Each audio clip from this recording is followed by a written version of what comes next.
Fala aí, concurseiro, professor Jean Volney na área. Vamos aí para o assunto que é o terror de muita gente, muita gente deixa para lá, mas veja, licitações, você tem que observar o seu concurso, certo? Aqui como é um curso, vamos dizer assim, que ele abarca 90% dos concursos, eu vou mostrar para você o que cada ponto onde é que pode ser cobrado no seu concurso. Então, se você vai fazer concurso para carreiras policiais, você tem determinados assuntos que as bancas priorizam. Já se você vai fazer para carreiras jurídicas, tem determinados assuntos que as bancas priorizam. Perfeito? Então, eu vou tentar direcionar você e vou mostrar, olha, isso aqui cai mais nesse concurso, isso aqui cai no concurso assim, cai no concurso assado, né? Beleza? Então, vai ser mais ou menos isso. Então, vamos estudar a lei de licitações, a nova lei de licitações, a 14.133. Beleza? Aqui não vamos trabalhar mais a 8.666. Por quê? Porque no dia 1º, não sei quando é que você vai estar assistindo esse vídeo, no dia 1º de abril de 2023, a lei 8.666 já não vai mais existir. Não sei quando é que você está assistindo essa aula, mas essa aula está atualizada e caso precise fazer alguma atualização com relação a essa nova lei, eu terei todo o prazer de trazer para vocês. Perfeito? Então, vamos lá, vamos seguir. Pau na máquina. Olha aí. Lei de licitações 14.133. Veja, primeira coisa que eu tenho que entender na lei de licitações é que eu tenho um conceito.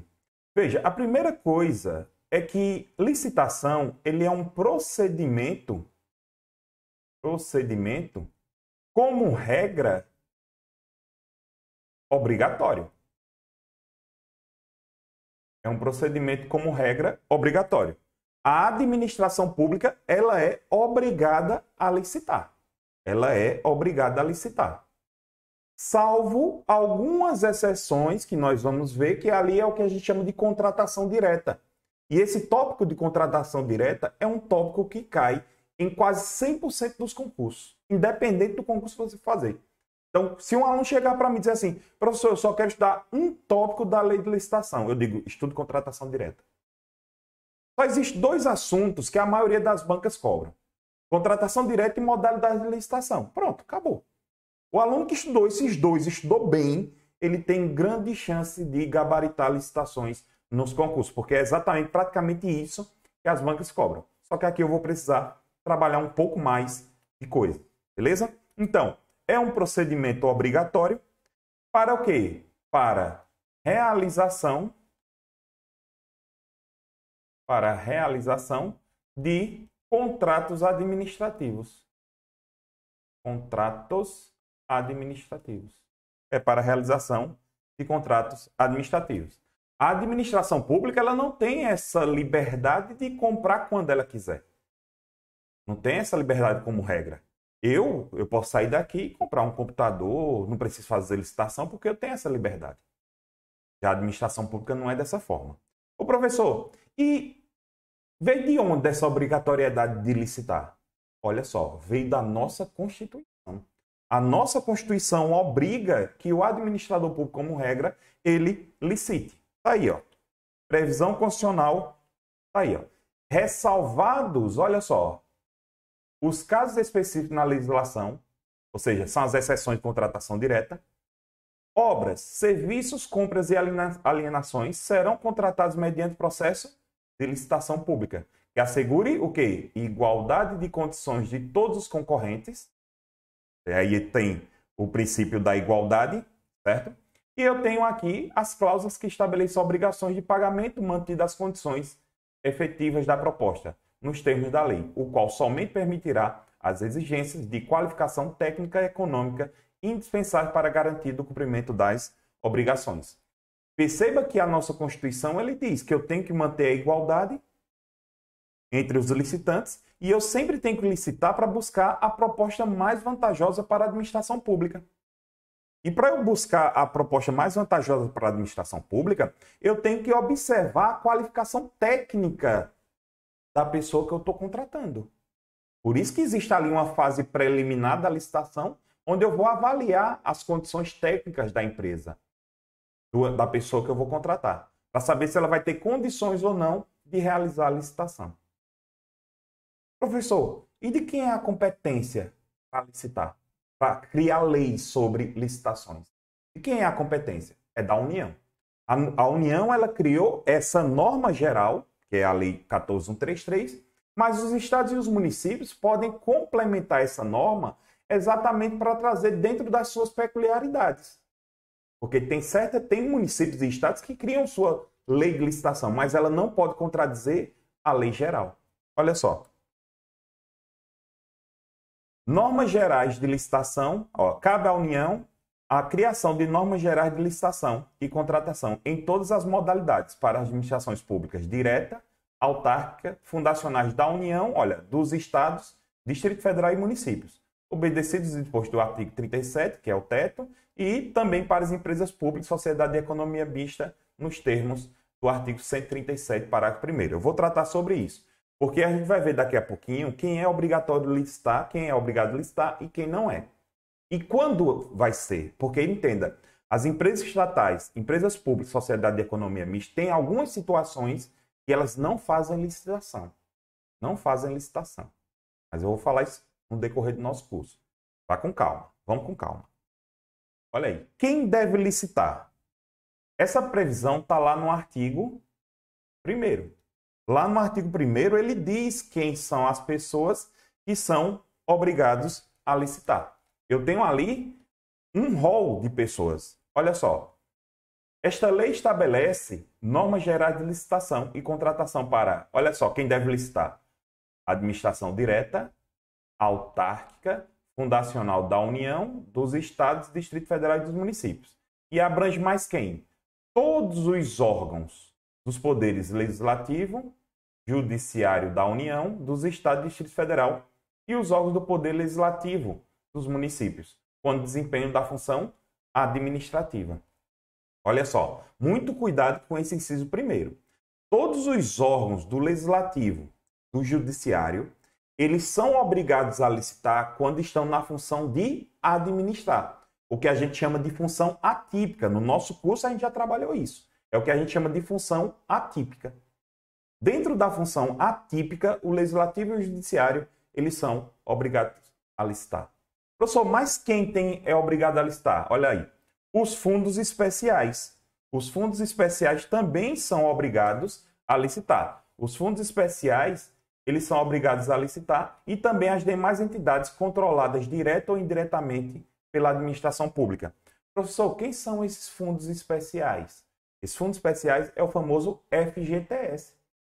Entenda que o FGTS vai ser recolhido e esse dinheiro do FGTS vai ser controlado, chamado de fundo. Por isso que é Fundo de Garantia por Tempo de Serviço. Eles devem licitar. Porque você sabe que o dinheiro do FGTS é utilizado também para construir casas. É como se fosse um empréstimo. Beleza? Quando a banca cobra, ela cobra ali diretamente. Né? No seu material, eu sempre trago algumas observações. A dica que eu dou é que você acompanhe essa aula lendo o PDF, ali acompanhando o PDF. Eu sempre trago mais algumas observações ali. É um complemento, certo? A sequência que eu estou trabalhando aqui é a sequência que eu coloquei no PDF. Então, você pode ir acompanhando tranquilamente no lugar de estar fazendo um resumo e escrevendo o que eu estou falando aqui. Entendeu? Porque já está lá tudo no material para otimizar seu tempo, para não assistir essa aula dando pausa. Certo? Você não pode assistir. Porque, entenda, vamos imaginar que fosse uma aula presencial. Você ia poder me pausar? Não, de jeito nenhum. Beleza? Então, acompanha a aula seguindo aí o PDF. Certo? Olha só.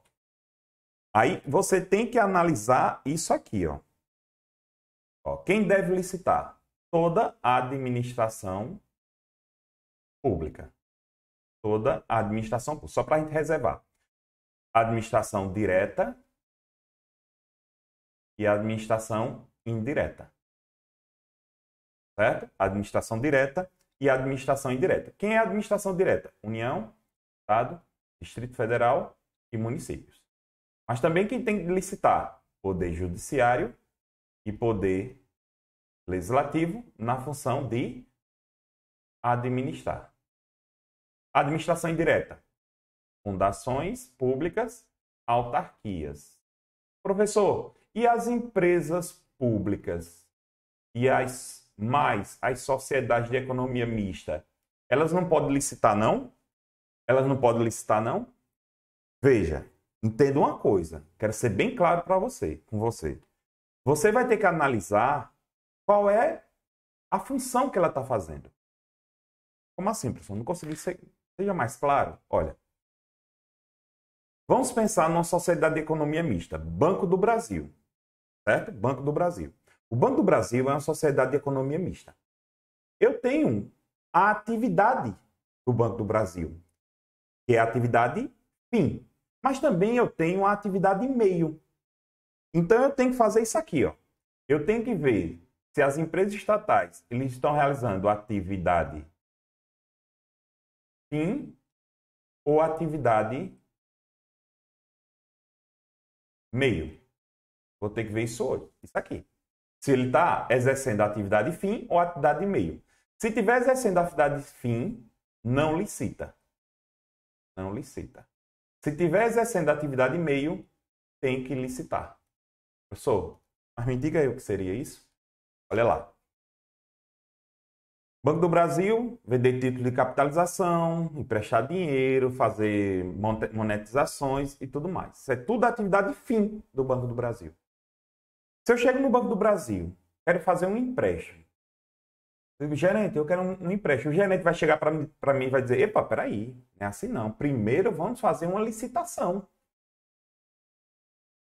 Será que o gerente vai fazer isso? Claro que não.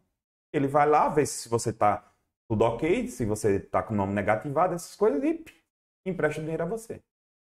Por outro lado, se o Banco do Brasil, isso é atividade fim, que eu acabei de falar.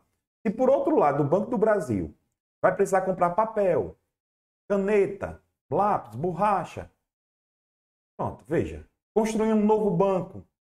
Isso é atividade fim? O Banco do Brasil foi criado para fazer isso? Comprar e vender caneta, papel? Não. Então, nessa atividade meio, para atividade fim, eu tenho aqui que licitar. Vamos pensar em outra? Petrobras. Quando você chega no posto de combustível para abastecer, o frentista chega lá e diz assim, epa, primeiro, antes de abastecer, vamos fazer aqui uma licitação rapidinha. Ele faz isso? Não. Por quê? Porque ele não precisa licitar, porque é atividade fim, venda de combustíveis. Mas para comprar aquelas bombas, fazer um novo posto, ele vai ter que fazer o quê? Licitar, porque ali é uma atividade meio. Fiquei claro? Foi claro? De boa? Vamos lá. Então, olha só. Eu quero que você tome cuidado, olha aí, quando não vai ser aplicado essa lei. Isso pode ser cobrado para um concurso mais, um concurso para analista, né? Um concurso para analista, um concurso para técnico judiciário. Isso já pode ser cobrado. É quando eu não vou aplicar a lei de licitação. E essa daqui é exatamente na atividade fim. Na sociedade de economia mista, foi exatamente isso que a gente acabou de avaliar. Olha lá. Não são abrangidas por essa lei as empresas públicas e as sociedades de economia mista e suas subsidiárias regidas pela Lei 3.303. Ressalvado disposto no artigo 178, que seria, aqui seria a atividade meio e aqui seria a atividade fim. Perfeito? Foi o que a gente acabou de avaliar, certo? Não se aplica. Aí, vamos lá. Olha aí, eu trouxe para você um resuminho. Olha aí, um resuminho exatamente para que você veja aí e tenha essa visão geral. Ó. Campo de aplicação. Devem observar a lei de licitação. Administração direta, autárquica, fundacional de todos os entes federativos, órgãos do Poder Judiciário e Legislativo, na função atípica de administrar, fundos especiais e demais entidades controladas direto e indiretamente pela administração pública. Essa aqui é a regra. Não são abrangidas pela lei. Regra geral, empresas públicas, sociedade de economia mista e suas subsidiárias, exceção, regras relacionadas com os crimes cometidos na lei de licitação. Por quê? Porque os crimes licitatórios, atualmente, de acordo com a Lei 14.133, não estão mais na lei. Os crimes licitatórios migraram para o Código Penal. Tranquilo? Migraram para o Código Penal. Olha só que eu tenho agora alguns casos especiais. eu tenho aqui alguns casos especiais, onde eu não vou poder utilizar essa lei. Olha só, eu vou ler aqui o artigo e depois eu explico. Ó. As contratações realizadas no âmbito de repartições públicas sediadas no exterior obedecerão às peculiaridades locais, aos princípios básicos estabelecidos nessa lei, na forma de regulamentação específica a ser editada pelo ministro de Estado. Olha lá. Tem uma embaixada brasileira na China. Essa embaixada brasileira na China vai ter que seguir essa lei aqui que é aplicada no Brasil? Não. Porque eu tenho que observar a peculiaridade local. Não tem como eu utilizar a lei brasileira lá de licitação. Não tem como. É inviável. Eu não vou conseguir encaixar a lei lá. Porque eles não são obrigados a cumprir essa lei. Principalmente os particulares. Entendeu? Já imaginou eu ter que fazer uma licitação, aí eu tenho que fazer uma licitação, de repente eu não encontro as peculiaridades lá, vou ter que licitar aqui no Brasil, daqui que o pessoal mande as coisas, o objeto contratado para lá. Fez sentido? Então, guarda isso. Repartições sediadas no exterior não obedecem essa lei de licitação. Perfeito? Segunda situação. Recursos de agências e organismos internacionais. Vamos imaginar que um organismo internacional, uma ONG internacional, quer doar um dinheiro para o Brasil. Não sei se você já viu. A Alemanha, ela investe no Brasil, investia, né?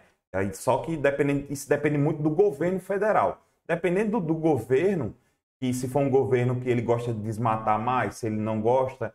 Então, veja, a Alemanha, ela manda dinheiro para o Brasil para cuidar da Amazônia. Para aumentar o nível de fiscalização na Amazônia.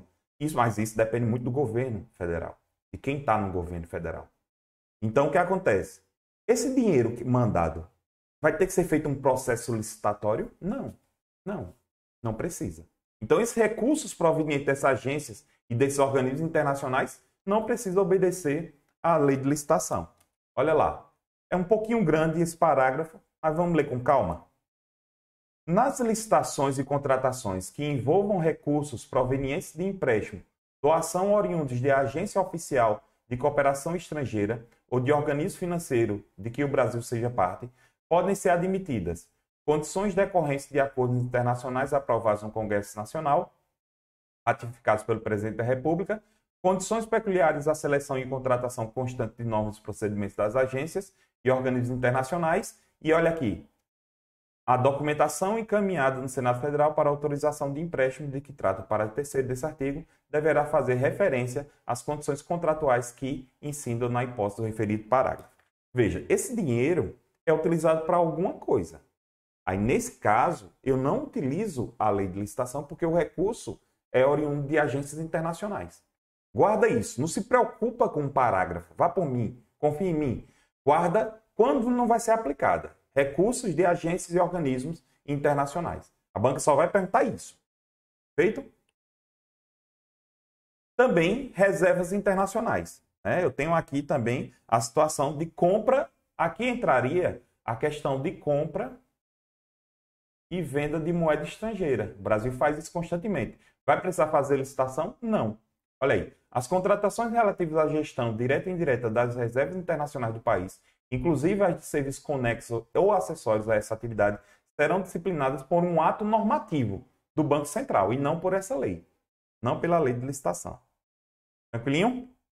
Bem de boa. Guarda aí. São 3 situações. Guarda as 3 situações. Não precisa se preocupar com os parágrafos, não. Guarda só as situações. O que está de vermelho aqui, ó.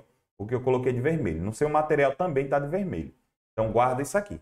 Fechou? Confia em mim. Porque senão você termina não adiantando o seu estudo. Vamos ver quais são os objetos da licitação. O que é que eu vou comprar? O que é que eu posso comprar com essa lei? Olha lá. Esta lei aplica-se à alienação, que é um tipo de venda, venda, permuta, concessão de direito real de uso de bens, compra, inclusive por encomenda, locação de imóveis, concessão e permissão de uso de bens públicos, prestação de serviços, inclusive técnicos profissionais especializados, obras, serviços de arquitetura e engenharia e contratações de tecnologia da informação e comunicação. Veja, então tudo isso aqui são os objetos da licitação. Se a banca chegar, quais são os objetos da licitação? É o que eu vou fazer, o que eu quero fazer, que eu tenho que utilizar a lei de licitação. Seria isso. É o objeto da licitação. Ó, quais são os objetos que não são aplicáveis? Veja, eu tenho objetos que não são aplicáveis, certo? Não são aplicáveis. Primeiro, não subordina ao regime dessa lei.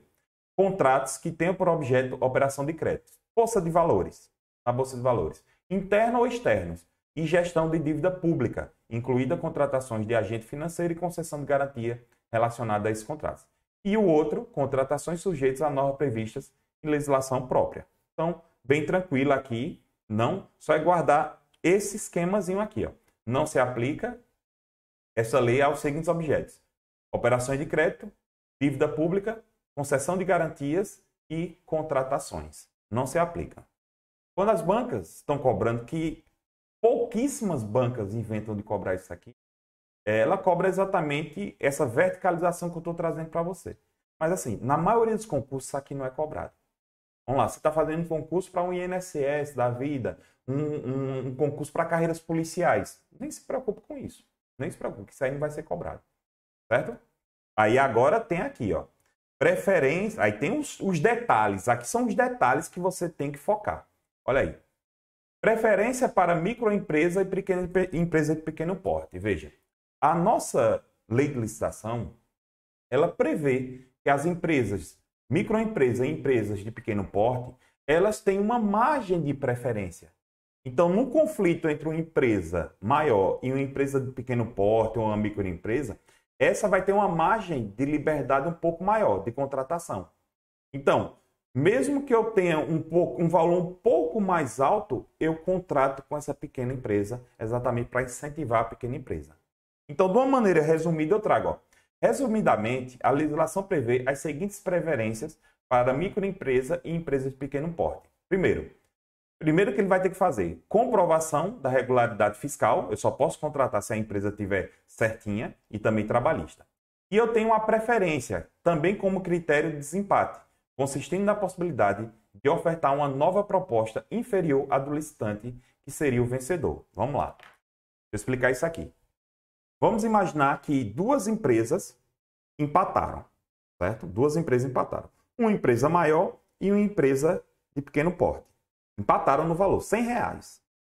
Sabe o que é que eu posso fazer? Chego para o cara da empresa de pequeno porte e digo: irmão, você, pelo fato de ser uma empresa de pequeno porte, você pode dar um outro lance, menor do que o que você deu anterior, para desempatar.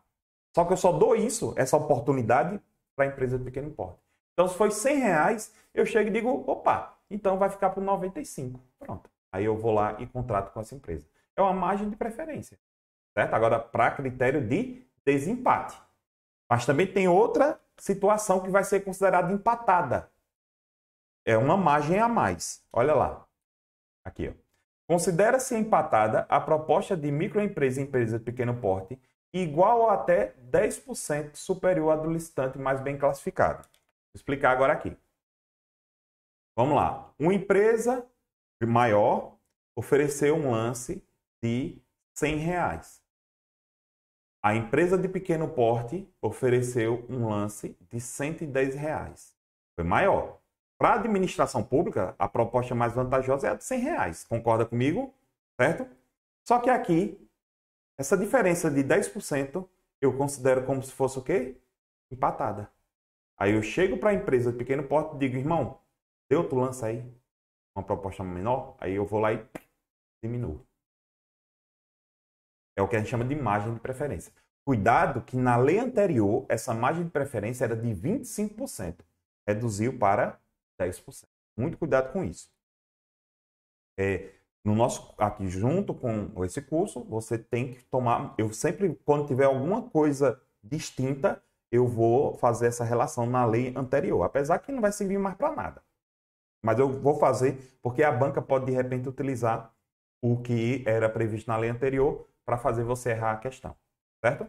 Então, tá aqui. E no pregão, o limite é de 5%. Muito cuidado com isso. Eu tenho um limite de 10% e de 5%. Então, você tem que ter bastante cuidado, certo? Aí, no material, tem mais algumas situações que eu quero que depois você faça uma leitura, certo? Leitura com relação a isso. Tranquilidade? Veja, vamos iniciar os princípios. São vários princípios, vários princípios. Então, eu quero que você tome cuidado e não memorize esses princípios. Porque a banca vai chegar e vai perguntar. Olha só, é um princípio previsto na lei de licitação. Certinho? Felizmente. Pode ser cobrado e a chance de ser cobrado é grande, independente do concurso que você estiver estudando. Certo? Mas vamos ver isso no próximo bloco.